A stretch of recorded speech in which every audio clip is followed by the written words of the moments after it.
Is it okay for CEOs to make exorbitant incomes while firing employees? Alphabet CEO Sundar Pichai's compensation in 2022 exceeded $200 million, and executives from major companies like Tim Cook, Satya Nadella, and Reed Hastings also earned staggering amounts in the millions. But here's the catch. While CEOs rake in these enormous salaries and stock awards, they often decide to lay off workers within their companies in order to cut costs. This has sparked an intense debate as to whether such executive compensation is justified or if it's exacerbating income inequality. Is it time to reimagine CEO compensation? Hello and welcome to another video of Finance Sense, where we cover all the latest trends in the financial markets and the economy. In this video, we'll dive into the eye-opening world of executive salaries and the growing debate surrounding proper compensation for top-level executives. According to a CNBC article, Alphabet CEO Sundar Pichai's compensation topped $200 million in 2022. In reality, the whole amount was $226 million, comprised of a base income of $2 million, $218 million worth of stock awards, and $6 million for personal security. While this sum is unquestionably notable, it is not the first time we have witnessed well-known CEOs earning huge amounts of money. Tim Cook made $99 million for Apple in 2022 alone. Microsoft COO Satya Nadella made $55 million, and Reed Hastings got $51 million for Netflix, among others. Given that many executives earn hundreds of times more than their typical employees, there has always been an intense debate about what constitutes proper executive compensation. However, in 2022, the topic has become much more contentious. In particular, as in recent times, these CEOs frequently decide to fire a large number of their workers. It ultimately boils down to a conflict between two perspectives, the shareholders and the employees. When seen from the point of view of the employees, this issue appears to be completely absurd. The Economic Policy Institute reports that in 2021, the ratio of CEO salary to that of the ordinary worker was 399:1, up from 366:1 in 2020, and a significant increase over 59:1 in 1989 and 20:1 in 1965. But that's not all. They also pointed out that CEO compensation is increased even more quickly than the stock prices of the businesses they oversee. While the S&P 500 stock market only expanded by 1,063% from 1978 to 2021, CEO pay increased by 1,460% during that time. Workers have long argued that this amount of income spent in the boardroom is extremely excessive, given that their earnings have only increased by 18.1% during the same period. While these high-flying tech CEOs have received tens of millions, if not hundreds of millions of dollars in compensation, the majority of which came in the form of bonuses or stock awards, many of them have also been letting large portions of their employees go. In 2022, Sundar Pichai, the CEO of Google, earned $200 million. However, he published a blog post in January describing how 12,000 Google employees will be laid off. Even though he admitted that these shifts are difficult for him and that he bears full responsibility for the choices that led to them, Google might have been able to keep a few of its on-the-ground employees if they hadn't paid their top executives with such large salaries. Meanwhile, Google CFO Ruth Porat stated in a company-wide email that the tech giant will have to cut back on items like staff fitness classes, staplers, tape, and laptop repairs, despite her salary of $24.5 million in 2022. The issue is obviously quite frustrating for the employees since it appears to be highly hypocritical. However, this is taking place everywhere, not just at Google. Some companies such as Meta, Apple, Disney, Amazon, Microsoft, Twitter, and PayPal have announced more widespread layoffs than others. Most of the time, their CEO salaries in 2022 barely change from what they made in 2021's boom times. So that's one perspective on the issue. However, there is also the point of view of the stockholders. According to them, the CEO's top priority should be maintaining the company's viability and profitability to maximize long-term shareholder returns. Paying workers fairly is obviously crucial, but in the larger context, building the most productive workforce possible to maintain growing profits seems to be the most vital. In the end, if the CEO's 5 actions resulted in highly positive long-term shareholder returns, he or she might easily be worth $200 million from the shareholder's perspective. Elon Musk, the visionary entrepreneur behind Tesla and SpaceX, emphasized the significant impact of his dedicated focus on his companies.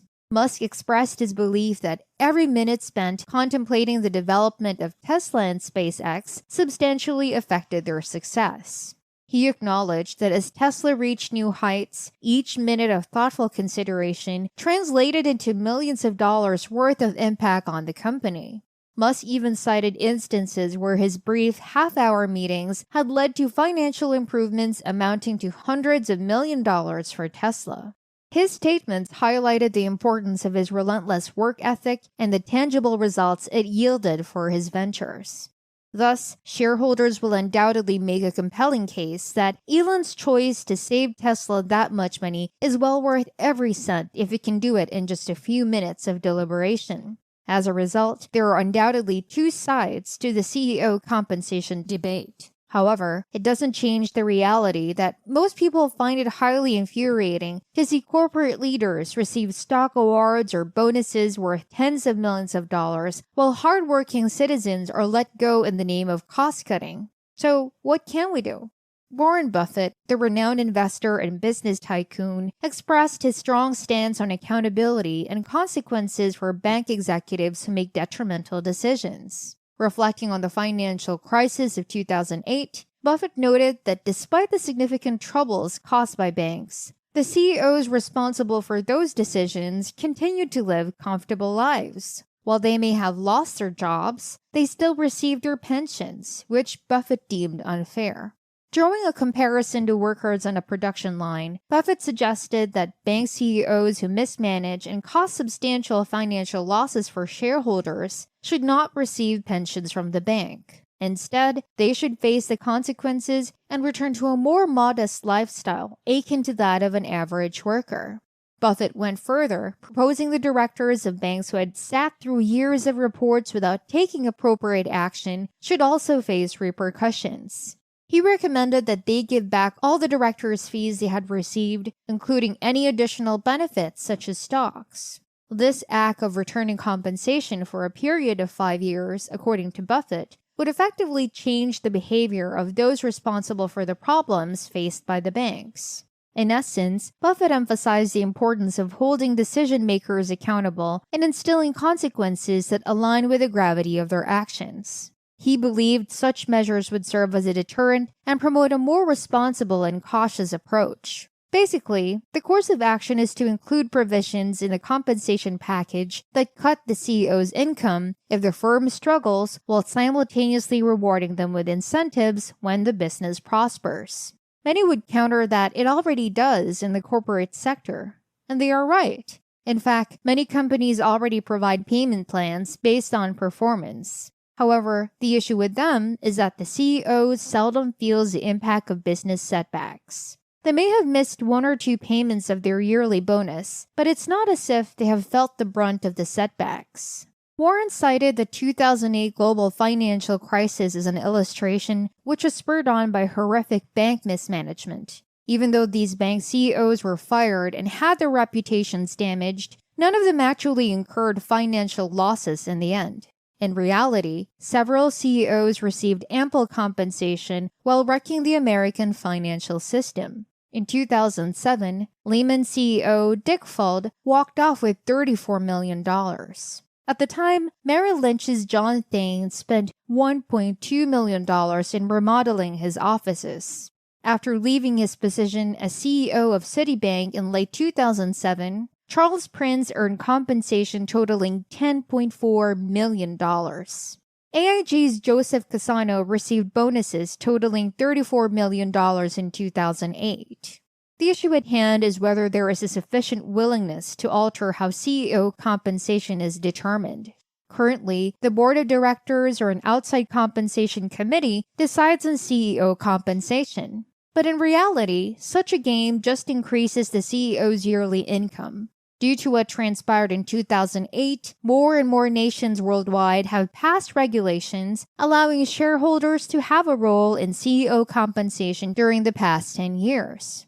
The bad news is that it's not hard to claim that nothing substantial will change due to these laws. For instance, the Dodd-Frank Wall Street Reform and Consumer Protection Act, approved in 2010, introduced a say-on-pay provision in the U.S. The Dodd-Frank Act Section 951, which addresses executive compensation, mandates that shareholders vote on executive compensation in a non-binding say-on-pay vote at least once every 3 years. And while it's unfortunately non-binding, at least this gives shareholders some say in the kind of compensation plan they want to see. It's also convenient because if the company chooses not to heed the shareholders, at least that information is available to the public and may have had an impact on whether a board member is later re-elected.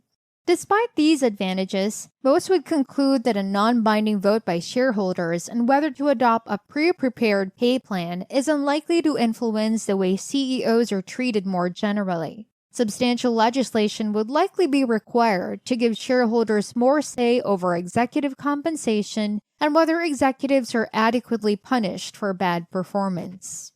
Hi, we hope that watching this video was interesting and that you learned something valuable. If you enjoyed it, please hit the notification button, like, subscribe, and watch more of our videos. Also, don't forget to share your comments in the comment section below. This is Finance Sense, helping you stay current on all the most recent changes in the financial markets and economy. Stay safe and look out for the next video.